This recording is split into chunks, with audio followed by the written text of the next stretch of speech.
The Swiss Family Robinson, Chapter 2, Going Ashore.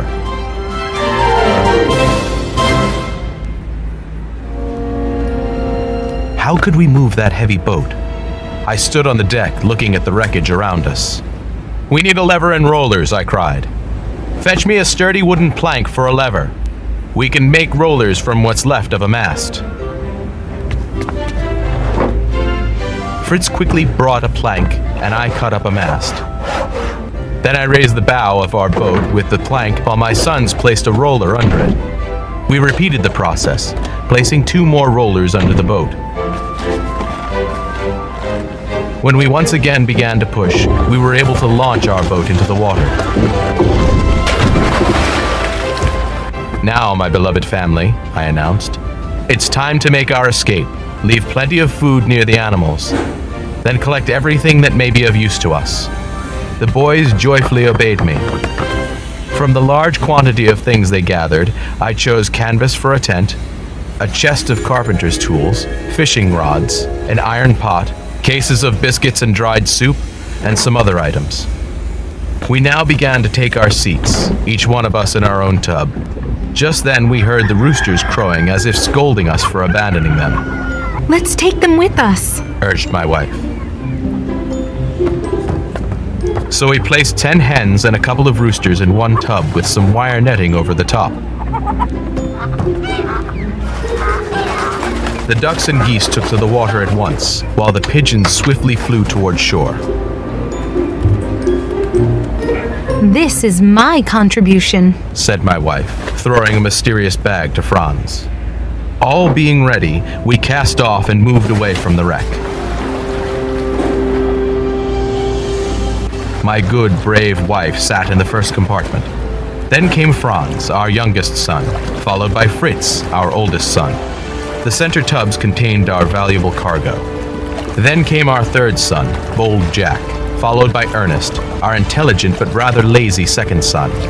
I stood in the stern, trying to guide the boat to a safe landing place. We had left the 2 large dogs, Turk and Juno, on the wreck. But when they saw us deserting them, they sprang into the sea after us.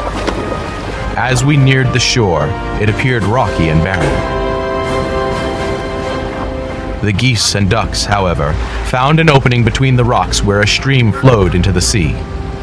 I steered after them, and we soon found ourselves in a small, calm bay.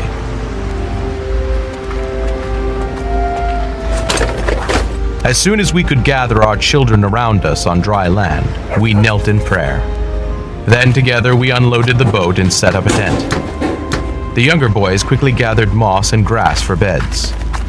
I made a fireplace with some large flat stones near the brook. Then my wife began making soup with the help of little Franz. "Mama, don't you want some beef?" he asked as she added water to the dried soup. "Where can I get it, dear?" she reminded him. "We're a long way from a butcher's shop." "Oh," he said quietly. Meanwhile, Fritz climbed over the rocks to see what lay beyond the stream. That kind of brisk exercise didn't suit Ernest, so he wandered down to the beach. Jack scrambled among the rocks, searching for shellfish. I was eager to grab 2 casks that had been floating near our boat. While struggling to do that, I heard Jack cry out. "Ah, help!" he screamed. Fearing he was in great danger, I ran and found him standing in a deep pool. A huge lobster had caught his leg in its powerful claw. Poor Jack was very frightened. "It won't let me go!" he cried. I grabbed the lobster firmly by the back, and it released its grip. Jack carried the lobster triumphantly to the tent. He urged his mother to add it to the soup, but she decided to save it for another meal. "Congratulations, Jack," I said. "You're the first to discover something useful." "I found something good to eat, too. Oysters," said Ernest. "But I didn't want to get my feet wet. And I found sea salt in the crevices of the rocks." "Never let me hear you object to getting your feet wet," I said. "See how quickly the sun has dried Jack and me?" My wife stirred the soup with a stick. "Our soup is ready, but how will we eat it without bowls or spoons?" "Oyster shells," Ernest exclaimed. The boys ran off to get some oysters. By the time they came back, Fritz had also returned with reports of the beautiful country that lay beyond the stream. We ate the oysters and scooped up our soup with the shells. As the sun set, my wife pulled some oats from her mysterious bag and fed the poultry. Our first day ashore drew peacefully to a close.